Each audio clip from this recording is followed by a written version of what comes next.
this video series, we're showing you how to get Windows 10 installed on an Acer Chromebook, in this case the C720. And one of the first things you have to do is get that write protect screw out of there so you can flash the BIOS with something that's Windows compatible. We showed you how to do that in the first video here. In this video, we're going to show you how to flash a new BIOS onto this device, and also how to get around the quirks of installing Windows on your Acer Chromebook. And if you do that, you should have a really nice, thin, little, powerful laptop that runs Windows. So let's get started. Okay, so once you have removed your write protect screw, you're going to have to put your C720 into developer mode. And how you do that is you hit the escape, refresh, and power button at the same time, and that will put you into a mode where you can choose to enter the developer mode. There's plenty of information on how to do that online. I've already done that, so I'm going to go ahead and load this up. So you can see that you get, once you've enabled developer mode, you get OS verification is off, and you're going to hit Control D. And this lets you boot into the Chromebook mode.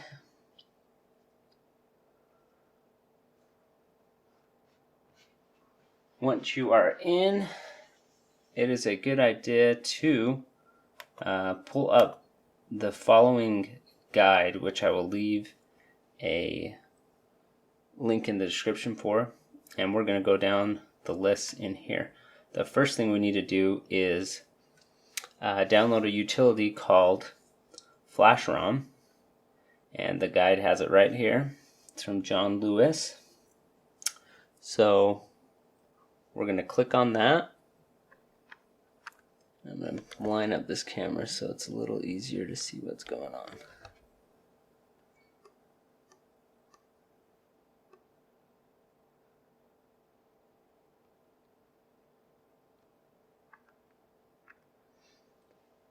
Okay, so I'm going to click on this. You can see it's downloaded. Actually, I already downloaded it in the past, so we have it ready to go. The next thing you're going to do is you're going to hit Control-Alt-T. That's going to bring you into this screen where you can enter the shell. So you just type SHELL, hit enter, now you're good. Okay, so once you're in the shell, you're going to navigate to the downloads folder, and you're going to type in sudo flashrom-r ogbios.bin. Hit that, and it's going to read the flash. Success. And now if you look in your folder, you've got an ogbios.bin that you can back up to wherever you want. If you wanted to, you could go into, you could back it up to Google Drive. Go here to new, and you're going to go to file upload, and you've got your ogbios.bin right there that you can then upload so you have it later if you ever need it. The next thing you're going to want to do is, depending on which Chromebook you have, you are going to choose the right BIOS file. This is the Chromebook 720 Peppy with the Celeron 2955U. You can verify this with a Chrome app called System if you would like, and you can launch it to check and see which one you have, and then when you go in here you can see what version you have of processor. So, and some are compatible and some have some issues that you may want to check into, but if in general, if you've got the 2955U, which is the most common one, you should be good. So we're going to go ahead and download that ROM for the 2955U.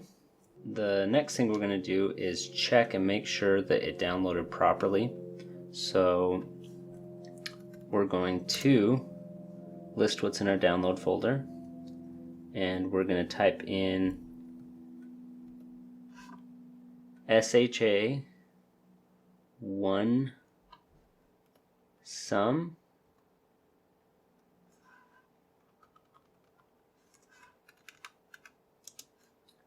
and we're going to type in the name of the BIOS, which might be quite long, but we're going to do it anyway. Core boot -C BIOS -Peppy 2015 1010 CoolStar 2955U .rom. Type that and we get a code. We see that the hash comes back with CA38, and we'll just go ahead and verify that that is what we need to be looking for.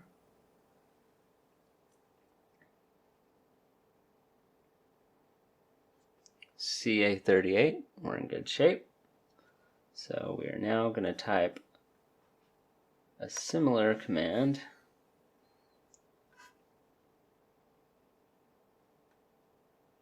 I'm going to type flash rom -w core boot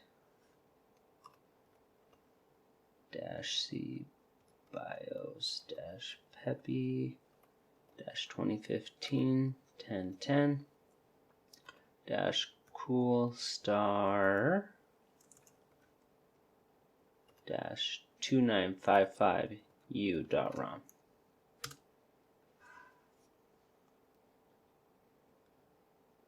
Of course.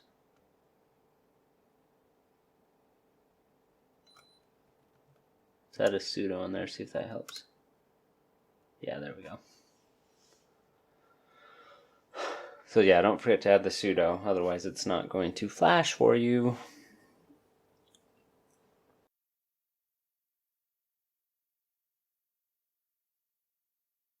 Okay, we see it wrote the BIOS successfully, so this step is done. Okay, at this point in the game, you've shut your Chromebook down after flashing the BIOS. You're going to need an extra keyboard because your keyboard will not work once you start trying to install Windows, so you need a USB keyboard. So I'm going to put that in place. And you're also going to want to download all the drivers mentioned in the guide, which is once again linked to this video. And you'll want to put them all on the thumb drive so you have them handy. The last thing you'll need is a Windows 10 thumb drive as well. And you can use Rufus to create that. You can download it from Microsoft's website. They have a tool to allow you to download a Windows 10 ISO and put it on a thumb drive. But we're going to go ahead and get started here. Okay, so at this point we have our USB keyboard and our Windows 10 installation thumb drive, and we're going to go ahead and boot up, and when it's booting up, hit the escape key. And then we're going to choose number 2 for the USB drive. And I'm going to go into the Windows 10 64-bit setup. And once this loads up, we've got our drivers disk that we've downloaded all the drivers that are listed in the guide that is linked to this video, and we have those ready to go. Okay, so we're going to hit next. Going to hit install now. At this point, you can use a product key if you want. You can also skip it and do that later. Then you will set the terms, hit next. We're going to go into custom. And what we're going to do is we're going to get rid of all these partitions in here. Just going to go down the list. Delete them all. Okay, once you only have unallocated space, you can then hit next.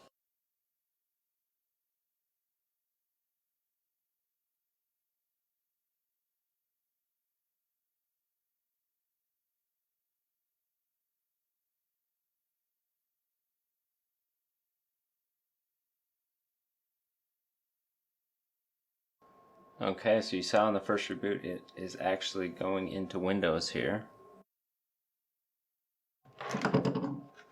Now you can skip this and say do this later.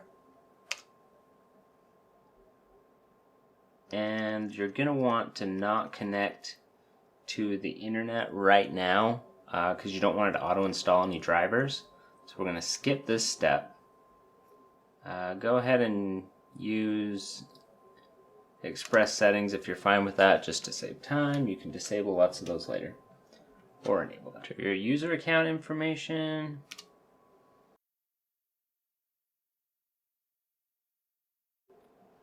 And boom, you can see we are in the desktop there. So that's exciting. Let's go ahead and go through some of the driver install processes in just a second. Okay, at this point we're going to install all of our drivers and applications that are mentioned in the guide. I have them all on my thumb drive so to be prepared for this. You can unplug your Windows installed USB at this point and plug in the right one. And one thing you're going to want to do at this point in time is, the guide mentions TeamViewer, but I'm actually going to use a program called Ultra VNC. And I'm going to run and install that. And the point of this is that if your computer gets in trouble and you can't view the screen, you can't control it, this application will let you see the screen and control the device even if the screen goes black. So here we go. I'm going to install this.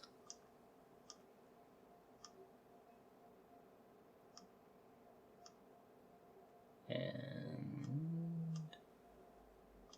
do all of these options.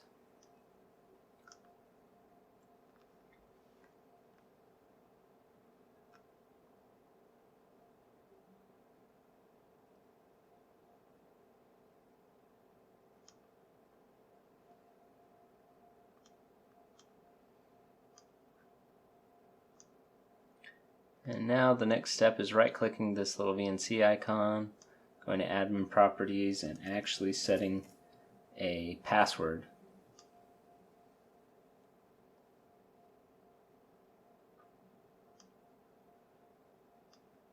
And there we go. Now we should be able to connect to this once we get some drivers going and have it connected to the internet. Okay, so we're back. The second you connect to Wi-Fi, you kind of get a black screen. But that's due to some issues with Windows updates trying to install a driver for the video that does not work. But we're remoted into this machine until we get things fixed up. So that's one thing that's very important to do when you're getting this set up, is setting up some sort of remote access so when the screen goes black that you have options. Otherwise you'll have to reinstall Windows. So let's go ahead and continue down the list. We're going to install firstly our audio drivers.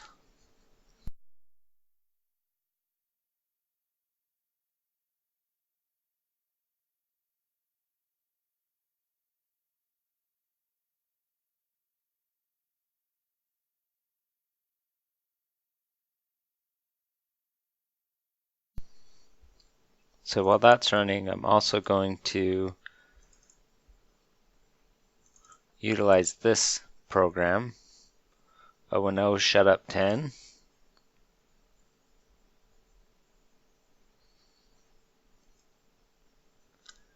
And the idea is to disable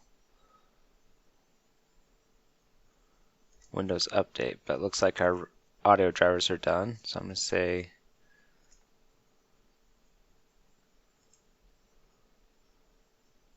OK.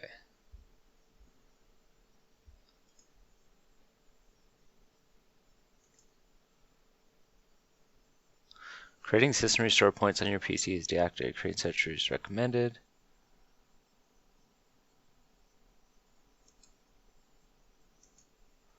Alright, start the computer later. We've got that running. I'm going to go on to the chipset.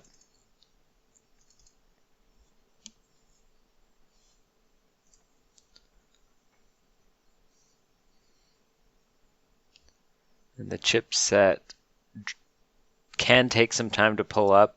You're kind of sitting here like, is it going to run? But it takes a minute for it to pop up. So while we're waiting for that, we will go ahead and hit the Windows button and go to the command prompt. And we're going to type in the command bcd edit /set space test signing on. Then we'll type exit. And at some point the chipset driver setup will pop up. We'll have to wait a few minutes for that. Ah, there goes our chipset. Okay, we'll let that run. In the meantime, we will find the hardware ID 0303, and that one is the keyboard driver. So we can go to our driver tab, update driver, and I'm going to say browse my computer for driver software. Let me pick from a list of devices, show all devices. We'll click have disk, we're going to browse, and we're going to go to our directory of files that we have downloaded from CoolStar's guide, C720. We're going to use the keyboard first. And there we go. Chromebook keyboard. Going to hit next. And it encountered a problem, so we're going to, it might be because I need to wait for the chipset to be finished. So I'm going to say, actually let's go ahead and reboot on this. So I'm watching the device reboot. So we're back, rebooted, and you can see now that we are in test mode. Now test mode happened because we enabled test signing on, which lets us use any drivers that we want, which is what we need to do on this device in order to use it properly with the keyboard and trackpad using, not legitimate drivers that are signed. Okay, device manager. There we go. And let's try that again. Actually, let's make sure this is the right one. Details, hardware ID 0303. Okay, that's what we want. This is the keyboard. Update the driver. Let's browse for it. Let me pick, show all devices. I've got a disk.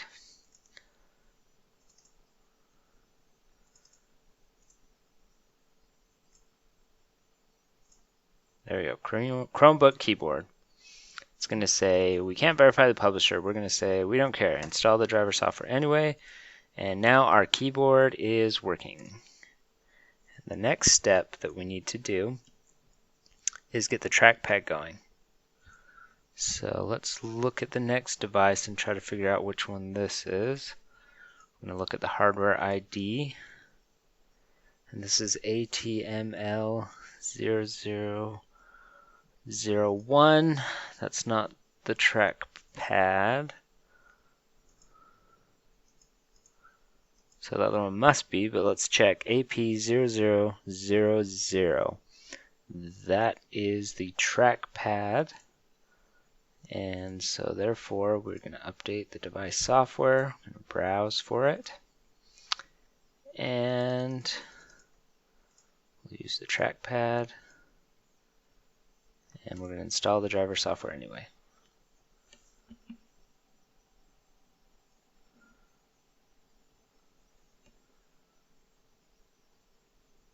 It says it has an issue, but we'll see.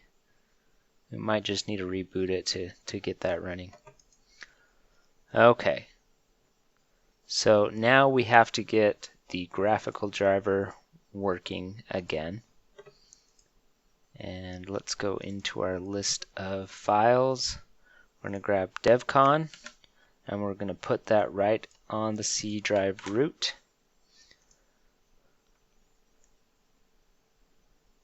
And we are going to do the same thing with the fixed GPU-Celeron. batch file.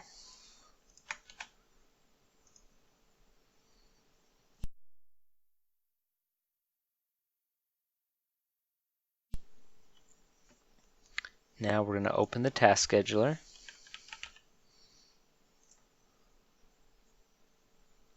There we go.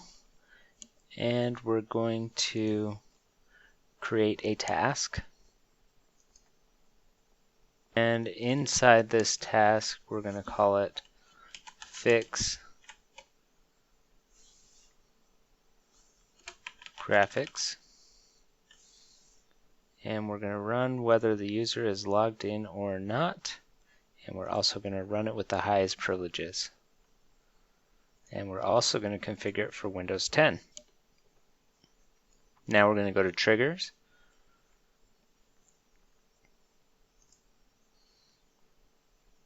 I'm going to click New.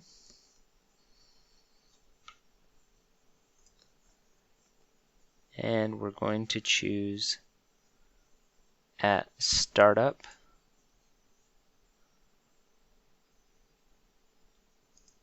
We're going to delay it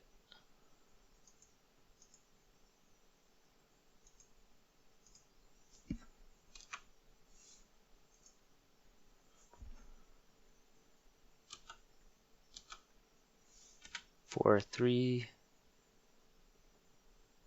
seconds. And the action is going to be starting a program. And what we're going to enter here is C Windows System32 cmd.exe /c C:\/ fix gpu.bat, just like that.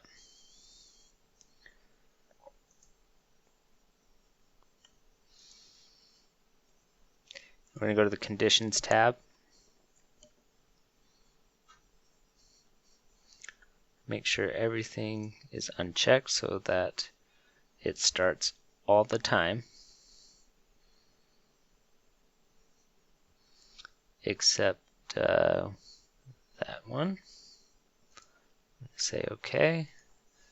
Enter our password. And now we're going to run the command prompt as an administrator. This is an admin, and I'm going to type in C,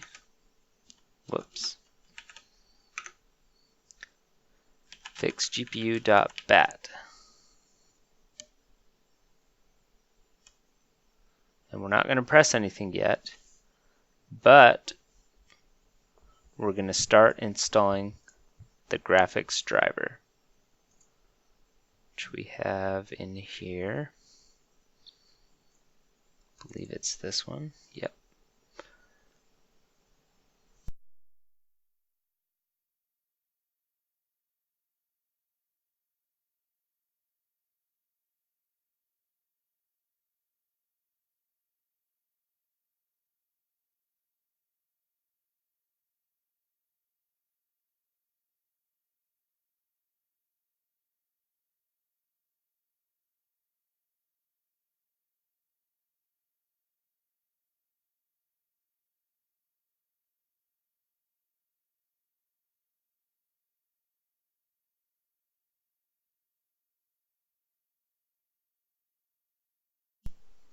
Okay, now we've got the screen back up and everything appears to be working.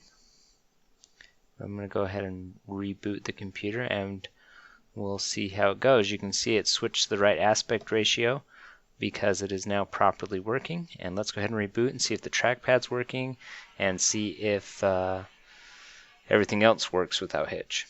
So here we go. Okay, when it's all said and done, after you follow these steps, you now have your Acer Chromebook. You can go ahead and hit power up. It's going to boot into Windows. It's actually very quick to do so. I mean, that was like ridiculously fast. Part of that's because the BIOS is so minimal. So we're going to log in, and there you have it. We've got Windows 10 running.